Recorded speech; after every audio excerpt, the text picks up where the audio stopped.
क्या महाराष्ट्र में गठबंधन के करीब है बीजेपी शिवसेना? बीजेपी शिवसेना के बीच आखिर किस फॉर्मूले पर बनी बात? बीजेपी को लेकर शिवसेना का जो रुख था, उससे आगामी लोकसभा चुनाव में दोनों की राहें अलग होने के कयास लगाए जा रहे थे।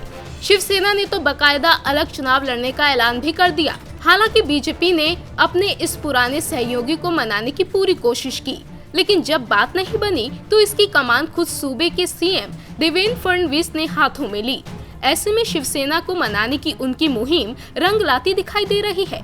सूत्रों के हवाले से मिली जानकारी के मुताबिक आगामी लोकसभा चुनाव से ऐन पहले बीजेपी और शिवसेना के रिश्तों पर जमी बर्फ की चादर पिघलती दिखाई दे रही है।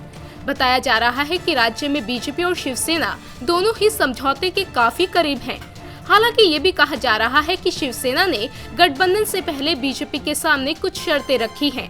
खबरों की माने तो शिवसेना ने बीजेपी के सामने विधानसभा की 288 सीटों के बराबर बंटवारे की शर्त रखी है। साथ ही लोकसभा चुनाव के लिए 2014 के बंटवारे को ही यथावत रखने का प्रस्ताव दिया है। इनमें भी शिवसेना की शर्त ये है कि पालघर की सीट उसे दे दी जाए।